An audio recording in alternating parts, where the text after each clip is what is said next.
Obviously, Rach, I think it's best maybe to approach the really sad news that dropped yesterday.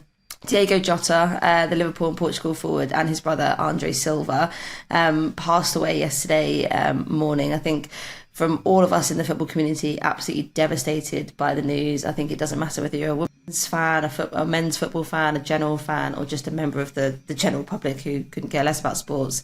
It was just a big shock to everyone. I think the community really rallied together yesterday. There were so many lovely sort of posts going out about all the incredible memories that he'd created for people, how incredible his legacy was off the pitch as well, his engagement with the women's team, and just generally what an all-round good egg he was. Obviously, I think there was a bit of a link there between the Portugal manager, Francisco Neto, and Diego, sort of talking about his time coaching Jota when he was coach of the men's under-19 side. And there was obviously a load of really lovely tributes that were paid in his memory just before the Spain-Portugal game. A moment's silence there as well beforehand, and loads of fans sort of with like these lovely pictures of Diogo sort of around the stadium as well. But yeah, from all of us here at Upfront, thoughts and best regards to Diogo's family, friends, and the rest of the football community who's been affected by what happened yesterday. Okay, Rach, obviously you're on the ground in Switzerland. This is your second game that you've been to. You were talking to us a little bit about some of the sensory experiences that you were having recently. I don't know if you want to share those before we kind of jump into the Spain-Portugal game. That would be great if that's okay. I think I got quite unlucky in multiple ways in terms of where I was sitting as a photographer yesterday. So for people who don't know, the way it's done now is that you're given like a time slot based on, I guess, if you're a Spain or a Portugal photographer, you're going to be put in slot A, there's B, C, D, E, F, like all the way down.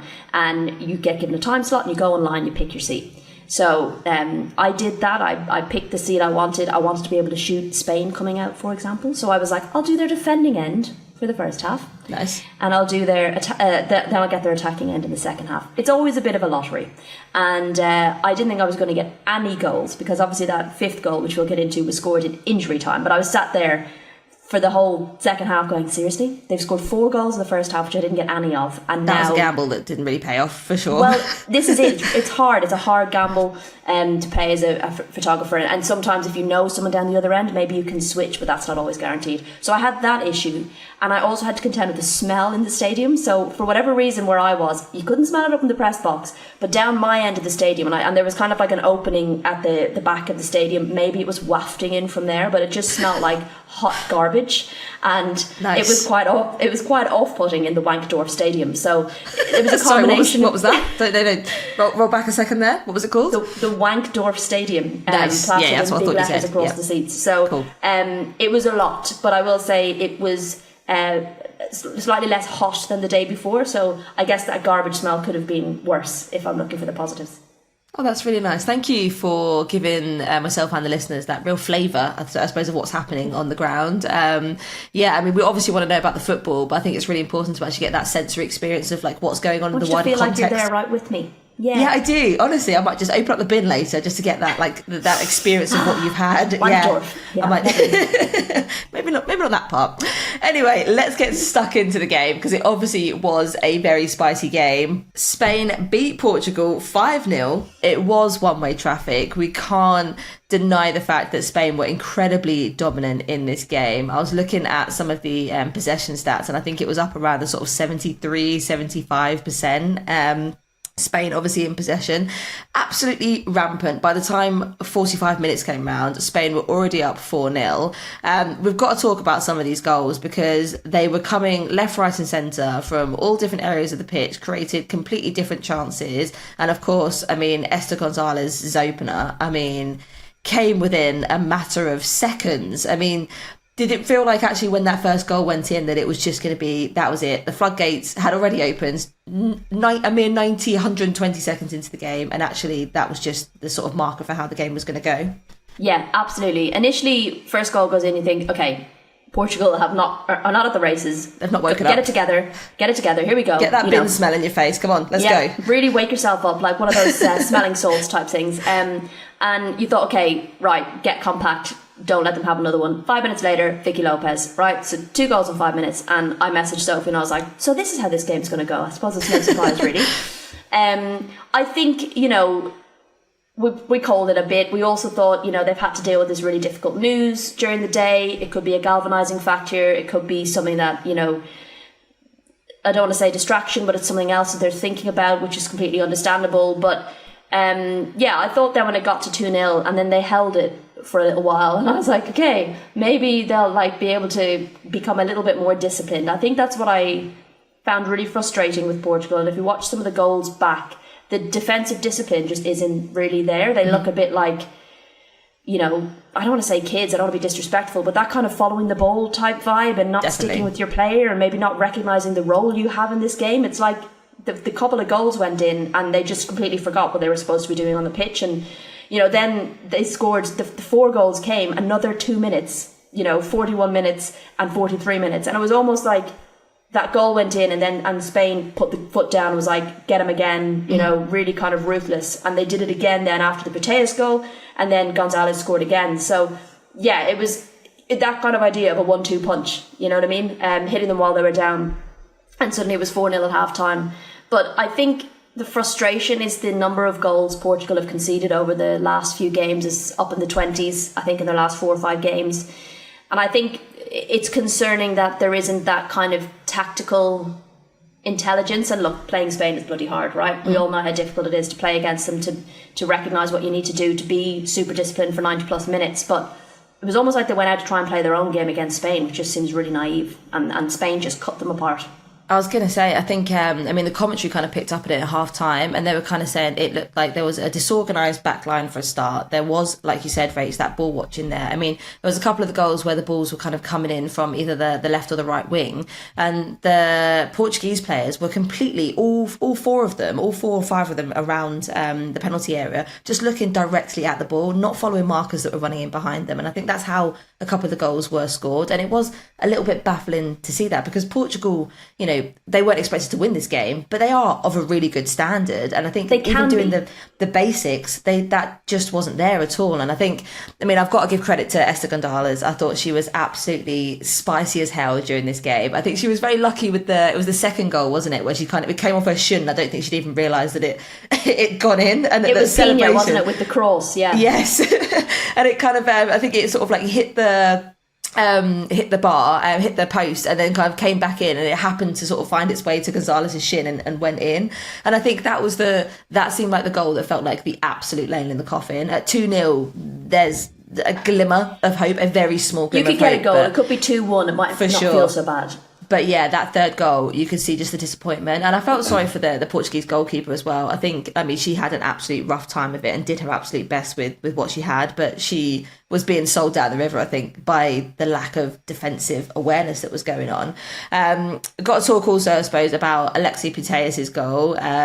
You kind of expect that every time Putellas is going to score, she's obviously a big fan favourite, coming back into the game off the back of the injury, sort of missing major competitions. But there didn't seem to be that big celebration that we were kind of expecting. I don't know whether that was just maybe me seeing it on TV, and maybe actually by the time that goal went in, actually it wasn't that big a deal given the context of the previous 3 goals that had happened. But Rach, did you get that, or is that just sort of is that an over-exaggeration? No, I don't. I think it's a combination of things. I think, the fans in the stadium very much expected Spain to win this game. I think when they scored 2 goals in 5 minutes, the crowd were pretty sure about how this game was going to go. Mm-hmm. So actually there was a lot of support anytime Portugal got forward, even from the Spanish fans. People were willing them on to kind of do well and try and get back into this game. So perhaps there was an element of that.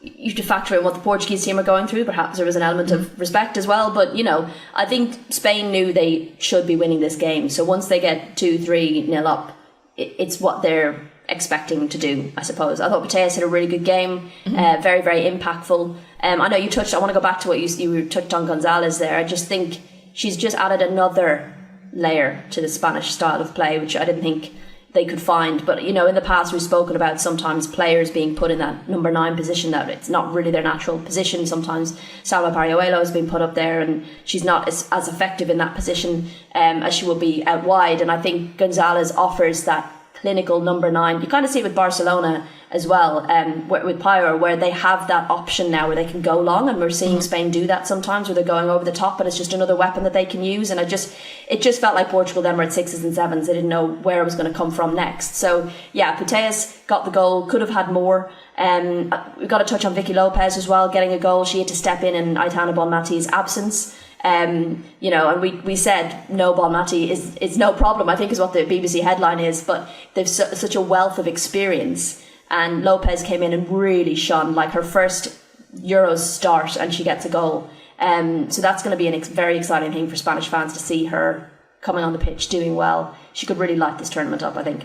I mean, can you even believe or even cope with the fact that she's only 18, already won 3 Liga F titles with Barca, and then goes on to pull out a goal at the Euros in the opening game, trying to kind of also not replace, because she's a good player in her own right, but kind of like do the job of someone that stepping she knows. Into Bonmatí's shoes, stepping into Bonmatí's shoes and absolutely nailing it. Like you couldn't have asked for anything more from her. Let's touch a little bit then on Bonmatí. Obviously, she had the viral meningitis. We weren't too sure whether she was actually going to sort of make it to the competition. Then it was confirmed that she was, and then we weren't too sure whether we were going to actually see her have any minutes in the game. But of course, she did. Only 9 minutes towards the end. Really bloody scored. Rach, what were your thoughts on this when you saw Bonmatí warming up and coming off the bench? I just thought it was so unnecessary. Like they were not from like a poor Portugal, they're already 4-0 down kind of view, although that's one view you could look at. But like, she'd literally been in hospital days earlier. She's not, I don't feel like the kind of player that needs minutes or is going to get rusty. So not playing the Portugal game wasn't going to be like detrimental to her impact on the squad. So I just felt like, why? What's the need of putting her on? I don't know, maybe. But then like she's won so much that she's not the kind of player who's going to get nervous and then, you know, to be like, well, let's give her some minutes at the Euros where she can at least feel like she's ticked up. I struggled to wrap my head around why they felt the need to bring her on, but she did nearly score. So that would have been absolutely ridiculous if she had. Yeah, it wasn't exactly a close call. Like, you were 4-0 up by the time that you brought on Bonmatí. And again, like you said, Rach, like, this is not her first rodeo. I don't think she needed those 9 minutes, but hopefully that's helped in some way. I can't say. Listen, what it does do is it absolutely proves and shows the depth that Spain have on their bench. We often talk about England's depth being a weapon, but like this level of depth is insane when you've got Vicky Lopez, who's arguably the one that would be coming into that position as a substitute, playing the way she did, and having Aitana Bonmatí come off the bench. Like, yeah, Spain's depth is frightening. I think after that game, I saw a lot of fan accounts, and those are fan accounts from across every nation involved in the Euros, saying pretty much, let's all call it a day, let's all have a good summer, give Spain the trophy now, and let's just have a bit of a party for the next 3 weeks, essentially. Look, don't get me wrong, Spain look absolutely frightening, we know how good they are, but also they were playing Portugal, and Portugal played poorly. So, not that I'm saying don't get ahead of ourselves, because I picked Spain to win, I still think they'll win this tournament. But they were playing Portugal, who didn't really turn up, to be honest. Incredibly leaky, and didn't. Spain will face tougher tests. That's not to say that they didn't look frightening. They weren't even playing their best 11. Irina Paredes was suspended for that first game. Kata Cole was sick, so she wasn't in the starting 11. So, you know, they are even better than what we saw yesterday. But just, you got to kind of have that context of who they were playing as well. I think they'll have no problem in the group, let's put it that way, and they may face, I would like to think, tougher challenges as the tournament goes on, but it definitely hasn't changed my opinion in terms of who I think is going to win the tournament. Okay, let's temper our hype then a little bit about the Spain squad. I mean, I'm all for kind of doing that, to be honest. I mean, I got called, so we had she's a baller, what do you call it? What do you do when you have the horses? A what? Oh, Sweepstake. Yeah, we had a she's a baller sweepstake. I got lionesses in mine, like just so completely random. Yeah. And that it wasn't cheating, so I didn't actually pull it out, but like my It was my colleague who works on the Choose a Baller side who happened to, I mean, you know, there could have been some allegations of that, but I just want to reassure everyone that didn't happen. So yeah, the Lionesses. So Spain, obviously for you, Rach, and the Lionesses now. There's a serious financial gain on it. So I think it's roughly about £30. So we'll wait and see. Yeah, I know, mate. When you're back in the country, we'll pick up a beer for sure. Yeah. Let's talk about Italy-Belgium. 1-0 in the other game in Group B last night. We're only 2 days in and we have seen some outstanding goals already this tournament. I think up there for one of the goals of the tournament already has got to be Ariana Caruso's winner. I mean, if you haven't seen it, definitely go and see it. She takes the ball, beautiful first touch, and then the angle of the ball, like the float, the trajectory of the ball into that top left hand corner is, I mean, goalkeeper had no chance. It wasn't even let's not even talk about it. I mean, Rach, what did you make of this game? Because it felt like Italy, for the most part, I think, were on the front foot, and I think people were expecting Belgium to deliver a little bit more, potentially. Well, so these are the two teams we thought could potentially take second.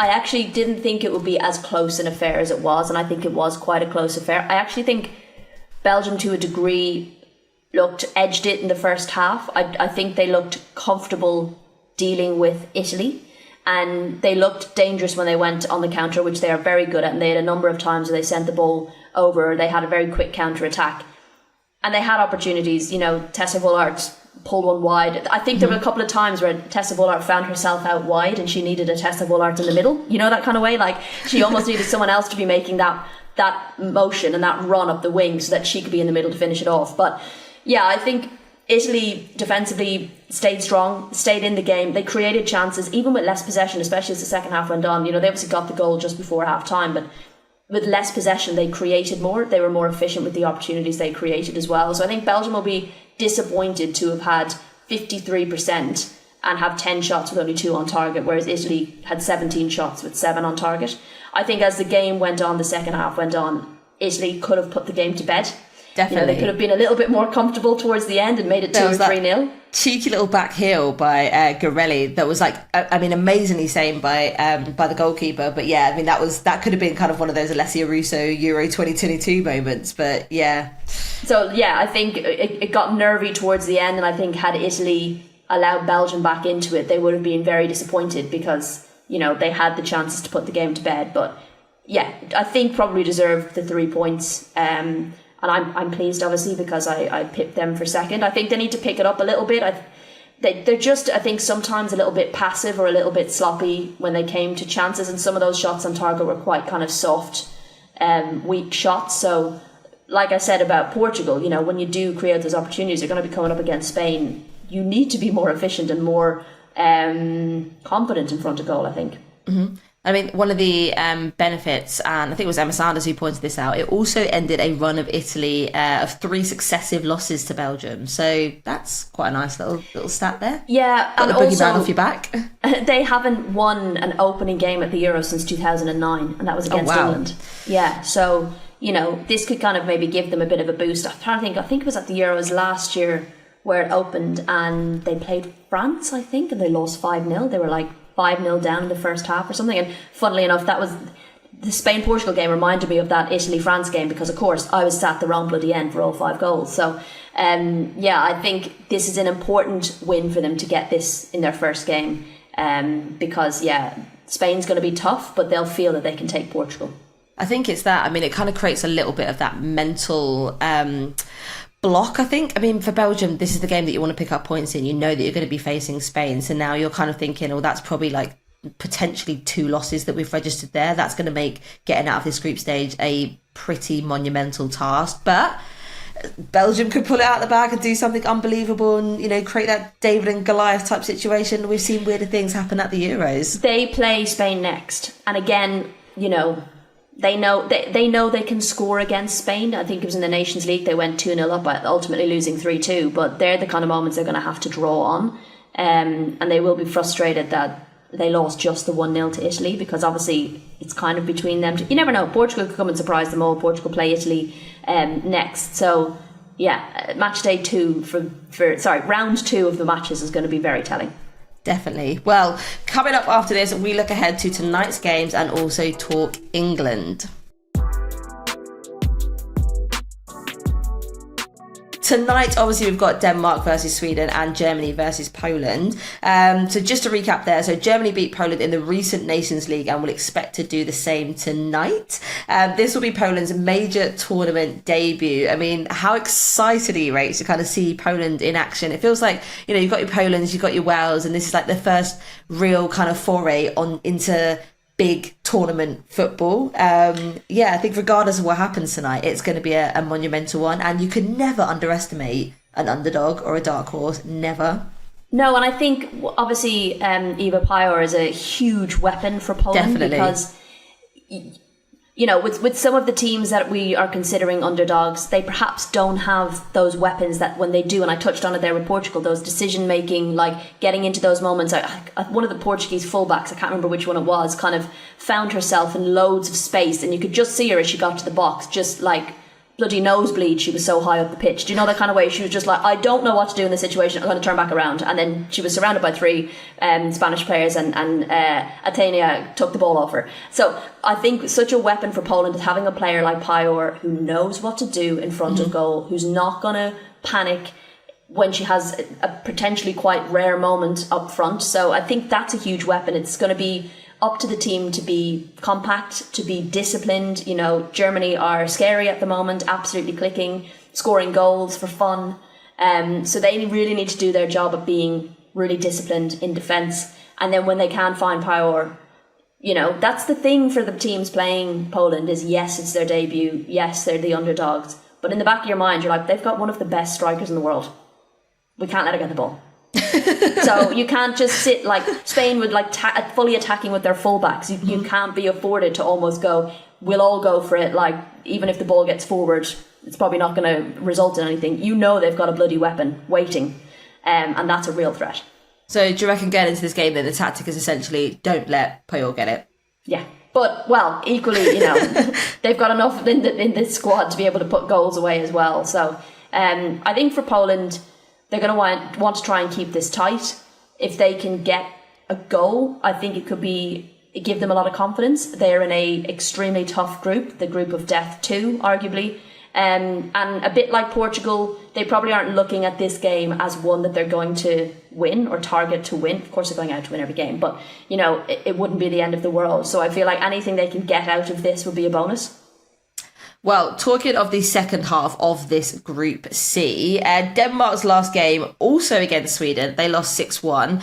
Denmark coach Andre Jegler said, I'm convinced we will see a completely different kind of performance. Yeah, I think, you know, that 6-1 loss was an unusual defeat for them because games have been closer in the past. The previous game they played, Sweden had won 2-1, and when they played a friendly back in April, Denmark won 1-0. Sweden obviously ahead in the kind of head-to-head competitions, but Denmark have won 5 of the 21 played. They've drawn 4, and Sweden winning the other 12. But Denmark know they can do it, so I think that's quite important. They'll need to be able to put that 6-1 game to bed and just say that was an anomaly. And the difficulty, I guess, for Denmark is when they come up against a team who know how to mark Pernille Harder out of the game and having that plan B. They've got some exciting youngsters that can do the business, but sometimes when the game plan is built around Pernille Harder, if she's marked out of the game, it becomes very, very difficult. And that's going to be something they'll need to keep an eye on. It almost feels like the Denmark-Sweden game always feels like a derby. It kind of has that kind of like atmosphere around it, and I think obviously the on-pitch stuff is going to be incredible, but at the same time, like, I am super excited that it's like a fan derby as well. Like, these are two sets of fans that go at each other, they're giving each other jibes, like the songs, like the atmosphere. I mean, Rach, I'm actually so gutted that I'm not in the stadium for a game like this. Yeah, obviously they're neighbours, so it has that derby vibe, but they've absolutely been leaning into the Pernille and Magda story as well. Head to head, yeah. Swiss TV have been doing a lot on it.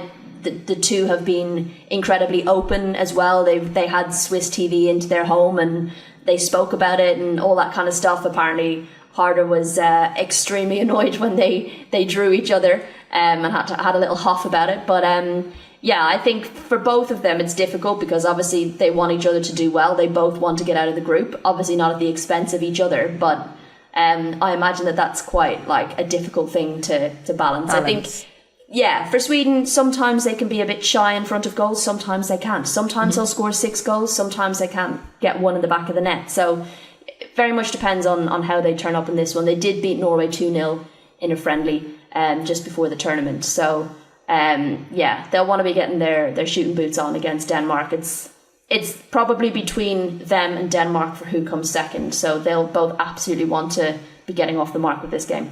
Well, it is all to play for this evening. But let's now take a look at tomorrow's game. We won't be doing another pod until after the England game tomorrow night, which is obviously against France. So let's get stuck into previewing that now, Rach. Sassy Beegs has been saying all the right things in the build-up to this game. So she's been saying apparently she loves her chicken tikka masala and Sunday roasts. You know us, not one to take things too seriously. I'm amazed that even came out of that round table, to be honest. I was at that. I did not think that would be the line that came out of it. Do you know, like, when you forget, I think because I'm not on like the written, like the journal, obviously like the last time we had a major international tournament, I was with the Athletics, so I was a part of like the press conferences, I was a part of those little round tables and a part of the media days, whereas I'm a lot more removed from it at the moment.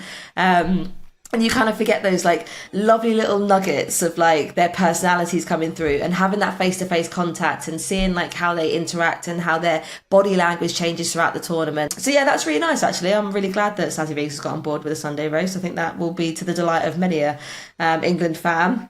But what are they going to be up against tomorrow, Rach? Because obviously we kind of know... We thought we knew the French squad. I suppose there has been a bit of a revolution in terms of them, you know, changing of the old guard, a lot of younger players coming in. And what we've previously known, I think, with the France squad is for them to kind of come out all guns blazing and then sort of drop off a little bit towards the second half. But it's kind of a little bit up in the air at the moment about what's going to happen. Yeah, to a degree. You know, France always scare me. And I think there's been a few changes, as we know. I think... they've been doing pretty well scoring, and like you say, they do start quickly, and that is always it always when the game starts you're a bit like, oh Jesus. So I think there will very much be pressure on the defence. I think for me, you know, there's been a lot of talk about the lack of pace in England's defence, and I think that's something they need to be careful of, is not pushing up too high, because France have some very good wingers and some very good fullbacks and can absolutely capitalise on that at pace. So yeah, I think that's one area that England need to be really tight on. Like, France haven't lost a game this year. They've won every game. You know, they scored 5 against Belgium in a friendly before this tournament, which is frightening. So yeah, I think for me, they'll need to manage that early wave of pressure and keep it tight in the first half. But equally, you know, England are super dangerous as well. Very, very good in the press. It's something that Alessia Russo is one of the best at, is her pressing game. And I think if they can get that right, then they keep pressure on France when they're playing out from the back. But equally, you know, England can maybe be a little bit shaky sometimes playing out from the back, and maybe there'll be a bit of a reliance on some long balls from Williamson. I think it's going to be really exciting. I think, you know, some of the teams that we've touched on have maybe played the easier games in their first game and gotten that win early, which is important. But to be playing one of the toughest games in your group so early is difficult, but equally whoever gets that win early against the toughest team gives them huge confidence going into the next game. 100%. And Rach, I've got to put you on the flagpole, sand in the line, drawing it. What are we saying? I'm going genuinely 2-0. don't. To England? Yeah. I love that. Let's go 1-0 England, or even a draw. Make it really spicy. A draw isn't a spicy It prediction. is, because then you're like, who's going to top the group?